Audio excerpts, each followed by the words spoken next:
Indus valley civilisation की जो script है काफी पॉपुलर मानी जाती है, क्योंकि आज तक डिसाइफर नहीं है। 100 साल पूरे हो चुके हैं जब से इसको डिसाइफर करने लगे हम, पर आज तक हमें कोई एविडेंस नहीं मिल पाया। अगर इसके डिजिट तो क्या ही बोलेंगे, अल्फाबेट्स या फिर लोगो साइलेब्स बोलोगे तो मैं 8 का एग्जाम्पल या फिर यू का एग्जाम्पल ले लेती हूँ।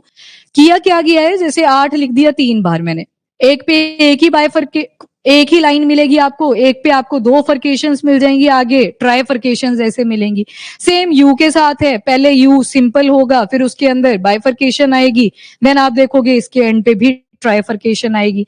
आज तक पता ही नहीं चल पाया कि इसमें लिखने की क्या ट्राई करी गई थी। तो डिफरेंट हिस्टोरियन जो होते हैं वो अपना तर्क देते हैं कि किस बेसिस पे हम इसको डिसाइफर कर सकते हैं। तो इसके ऊपर दोबारा से आर्टिकल आया था और ये बोला गया है आर्कियोलॉजिकल सर्वे ऑफ इंडिया को कि जितने भी यूनिवर्सिटी आपके कॉलेजेस में प्रोफेसर्स हैं जिनको इन लैंग्वेजेस को पढ़ने का इंटरेस्ट होता है, हिस्टोरियंस इन शॉर्ट, उनको आगे लाया जाए और इनको डिसाइफर करने पे फोकस किया जाए।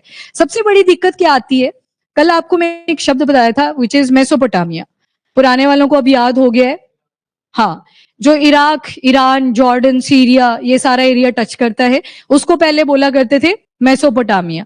अब जब इंडस वैली सिविलाइजेशन हमारे इंडिया और ये पाकिस्तान वाले एरिया में फ्लरिश करने लगी, उसी टाइम पे एक कॉम्प्लीमेंट्री जो सिविलाइजेशन चल रही थी हमारे साथ साथ, कंटेम्प्रेरी सिविलाइजेशन जो चल रही थी वो थी मेसोपोटामियन सिविलाइजेशन। और भी बहुत सारी थी, इजिप्शियन सिविलाइजेशंस वहां पे चल रही थी, उनके जो डॉक्यूमेंट्स हैं उनके अंदर भी आईवीसी का मेंशन मिलता है, क्योंकि ट्रेड किया करते थे हम। जो सुएज कैनाल बाद में बनाई थी वो पहले से ट्रेड में चलती आ रही थी चीजें, बाद में तो वो आर्टिफिशियल तरीके से उसको तोड़ा गया कि एक कैनाल अपने पास होनी चाहिए ताकि कनेक्टिविटी जो इंडिया का पार्ट है यानी कि जो एशियन कॉन्टिनेंट है वहां से African Union then European Union के साथ कनेक्टिविटी बनाई जा सके।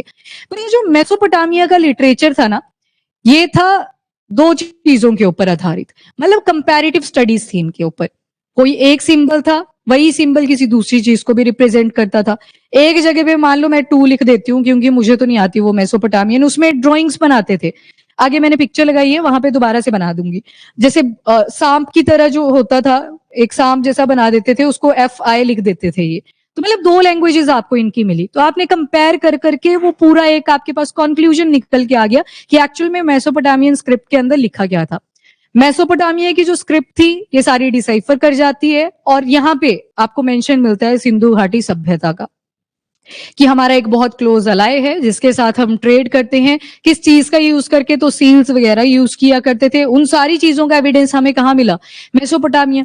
थोड़ी बहुत चीजें इन्होंने हमारे स्ट्रक्चर्स की भी बता दी कि कैसे टाइप के घर होते हैं, अर्बनाइजेशन क्यों बोला गया है, वो लोकलाइजेशन, रीजनलाइजेशन जो आप एंशिएंट हिस्ट्री में बोलते हो। पर दिक्कत क्या आई कि आईवीसी ने भी कुछ चीजें लिखी थी जो यहाँ के लोग हुआ करते थे। अब इसकी ऐसी कोई कंपैरेटिव एनालिसिस के लिए हमारे पास लैंग्वेज अवेलेबल नहीं है, वहां पे बस एक ही लैंग्वेज है, एक ही स्क्रिप्टिंग करी हुई है। अब उसको हम समझ ही नहीं पा रहे हैं कि उसमें लिखा क्या है। इवन तमिलनाडु के जो सीएम है स्टालिन, उन्होंने भी बोला था कि कितना पैसा, 10 मिलियन था कि 1 मिलियन था, 1 मिलियन पैसा मिलेगा अगर आप इसको डिसाइफर कर देते हो। लोगों ने चैट जीपीटी खोली पहले हत्थे कि चैट जीपीटी में डालते हैं फोटोज, देख लेते हैं कि क्या बोलती है। चैट जीपीटी ने कुछ ना कुछ कंक्लूजन तो देना ही होता है। अगर आप बड़ी देर क्वेश्चन पूछो ना चैट जीपीटी से, वो गलत को भी थोड़ी देर के बाद सही बोलने लग जाता है। तो वो तो हो गया मेथड फेल। किसी ने एफर्ट नहीं मारे, ना तो कॉलेज से ना तो यूनिवर्सिटी से, कितने पैसे बोले हुए हैं ये मिलेंगे तो डिसाइफर कर ले, नहीं, किसी ने डिसाइफर नहीं करा। तो अब क्या हुआ है, 100 साल पूरे हो चुके हैं जब से हम इसको डिसाइफर कर रहे हैं। सिविलाइजेशन की बात नहीं हो रही है यहाँ पे, तो अभी तक हमें कुछ पता नहीं है कि हमारी स्क्रिप्ट के अंदर क्या लिखा हुआ था। बोलते रह गए हम कि सबसे पुरानी सभ्यता है, पर हमें अपनी स्क्रिप्ट के बारे में नहीं है पता। अब देखो यहाँ पे स्क्रिप्ट भी डिफरेंट टाइप की मिला करती थी पहले। एक होती है पिक्टोग्राफिक, जहां पे कुछ पिक्चर्स बनी होंगी और उन पिक्चर को समझ समझ के आप कनेक्टिविटी बना लेते हो। जैसे इजिप्शियन जो आपको स्क्रिप्ट्स मिलती हैं वो काफी ज्यादा पिक्टोग्राफिक हुआ करती थी, बर्ड, एनिमल, प्लांट सब कुछ उन्होंने ड्रॉ करा होता था, तो उसको कंपेयर करके आइडिया लग जाता था कि क्या लिखा हुआ है इसके अंदर। पिक्टोग्राफिक के बाद कुछ लोगो साइलेबिक होती थी जिसमें कुछ वर्ड्स लिखे होंगे, आप लॉजिक लगाओगे तो आपको पता लग जाएगा कि एक्चुअल में क्या वर्ड लिखा है। पिक्चर्स नहीं होंगी, जैसे अल्फाबेट्स लिखते हो आप ABCDE, वैसे ही कुछ बना होगा, पर आपको लॉजिक से पता चल जाएगा कि उसके अंदर क्या लिखा है।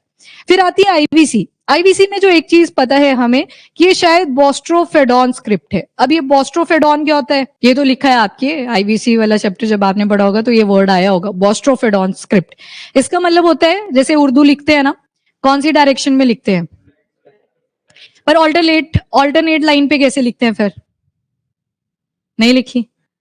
चलो ठीक है। बोस्ट्रोफेडॉन में क्या होता है, आप पहले राइट टू लेफ्ट लिखोगे और जब आपकी अगली लाइन चलेगी तो फिर आप लेफ्ट टू राइट चले जाओगे।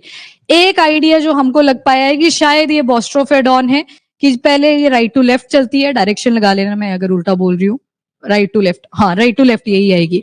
हाँ सेम, बस ऑल्टरनेट लाइन पे क्या होगा, लेफ्ट टू राइट आएगा, देन दोबारा से राइट टू लेफ्ट आएगा। तो यही पैटर्न इस बोस्ट्रोफेडॉन लैंग्वेज के अंदर चलता है, right to left then left to right, alternate line के ऊपर ऐसे ही चलता रहेगा ये ट्रेंड।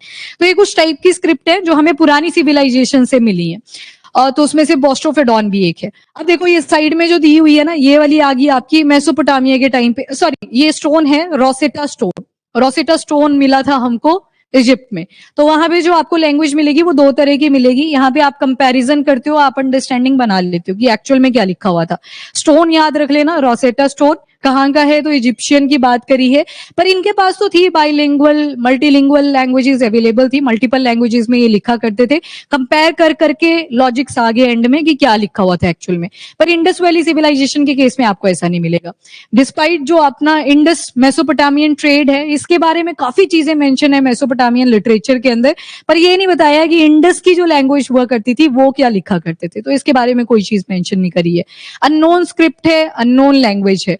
कई हिस्टोरियंस का तो ये भी मानना है कि शायद ये लैंग्वेज थी नहीं, ये बस एक रिप्रेजेंटेशन हुआ करती थी कि किसी एक पर्टिकुलर सिंबल से ये मैसेज हमारा किसी दूसरी कंट्री को जा रहा है। तो उन्होंने तो डिनाई कर दिया कि लैंग्वेज ही नहीं है। अब डिसाइफर नहीं हो रही हमसे, तो उस थ्योरी को ज्यादा वेटेज मिलने लगी, मतलब कि शायद ये लैंग्वेज थी नहीं, क्योंकि डिसाइफर नहीं हो पा रही ना, तो हम उसको ज्यादा वेटेज दे रहे हैं आज के टाइम पे। नेक्स्ट, लिमिटेड आर्टिफैक्ट है हमारे पास जिनके ऊपर ये लैंग्वेज लिखी गई थी। मतलब जैसे सील मिल गई, पीछे आपने पिक्चर देखी होगी ये वाली, वो देखो ऊपर लिखा हुआ है कुछ ना कुछ जो कि हमें पता नहीं है क्या लिखा हुआ है। तो ये यहाँ पे बोल रहे हैं कि आर्टिफैक्ट लिमिटेड थे जिनके ऊपर ये लैंग्वेज लिखी हुई थी। कुछ प्लेट्स हमको मिली जिसके ऊपर लिखी थी, पर ज्यादा सोर्सेज हमारे पास अवेलेबल नहीं है। 3500 सील्स मिलती हैं जिसमें से सिंबल कॉमनली अगर देखोगे तो 5 ही हैं जो बार बार रिपीट हो रहे हैं। जैसे मैंने यू और 8 का एग्जांपल आपको दिया, यू और 8 तो मैं बोल रही हूँ उसको, वो आईवीसी में उसका क्या मतलब है वो चीज अपने को नहीं है पता। 8 तो इन्फिनिटी को भी रिप्रेजेंट करता है, पर ये फिर सिर के ऊपर ये जो लाइंस लगा दी इसका क्या मतलब है वो चीज नहीं है पता। नेक्स्ट इज डिसाइफरमेंट चैलेंज, क्या क्या आ रहे हैं तो मैंने आपको बता दिया कि राइटिंग सिस्टम है। कहीं हिस्टोरियन बोलते कि नहीं है राइटिंग सिस्टम ही था, आगे देखोगे तो कॉन्ट्राडिक्ट कर जाएगा। शायद फोनेटिक्स में भी यूज हुआ करता था, बोलचाल में भी यही लैंग्वेज यूज हुआ करती थी, और जो साइंस है वो किसी स्पेसिफिक लैंग्वेज से मैच करने की ट्राई करी गई है। ये तो पहली थ्योरी आई। अब आई सबसे major theory which is Sanskrit hypothesis. Word लिखा है हाइपोथेसिस, मतलब बस बोल दिया अपनी मन घड़त जो कहानी है वो आपने लिख दी एक पेपर पे, श्योरिटी उसकी कुछ नहीं है। सिंस यहाँ पे लिखा है संस्कृत हाइपोथेसिस, तो मतलब इस लैंग्वेज को किसके साथ रिलेट करने की ट्राई करती जाती है, संस्कृत के साथ। पर इसको पॉलिटिसाइज कर दिया गया थ्योरी को कि आप तो बस हमेशा से ही संस्कृत को पहली प्रेफरेंस देना चाहते हैं। तो अब संस्कृत का जो ऑपोजिट है दैट इज द्रविडियन हाइपोथेसिस। दोनों के क्लैशेस रहे हैं ना, कंपटीशन रहता था कि पहले कौन आई थी। संस्कृत का जो बोलचाल चलता है वो वैदिक सिविलाइजेशन में सबसे ज्यादा चलता है। आपने बोला कि संस्कृत हाइपोथेसिस, यानी कि संस्कृत की लैंग्वेज से ही, मतलब उससे ही कहीं ना कहीं इसका ओरिजिन हुआ था। यहाँ पे आप रिप्रेजेंट कर रहे हो नॉर्थ वाले पार्ट को। एक डायलेमा वो आ गई, पॉलिटिकल डायलेमा जो होती है। द्रविडियन हाइपोथेसिस बोलता है कि जो आईवीसी थी ना, जैसे हड़प्पा था, मोहनजोदारो था, छानूदारो था, ज्यादा जो एरिया था वो पहले पाकिस्तान वाले एरिया में हुआ करता था। खैर पार्टीशन तो 1947 में हुआ था, तो सभी की सिविलाइजेशन तो कॉमन ही थी। अब उनका मानना है कि वहां पे द्रविडियन टेक्स्ट मिले हैं, तो शायद ये जो आईवीसी है ये कहाँ से मॉरली सपोर्टेड है, फ्रॉम द्रविडियन लैंग्वेज। अगेन ये भी पॉलिटिसाइज होगी थ्योरी।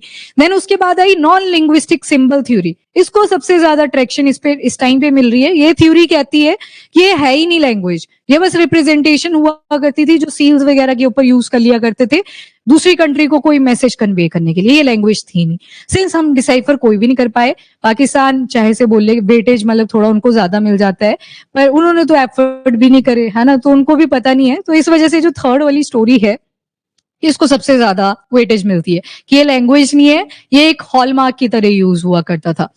नेक्स्ट, तो अब टेक अवे में क्या देखोगे, ये जो डिबेट है ये आज नहीं चल रही, बहुत सालों से चलती आ रही है, बट हमारा जो फोकस है दैट शुड बी ऑन डिसाइफरमेंट, जो कि नहीं हो पाया है, जिसपे कोई देखता भी नहीं है।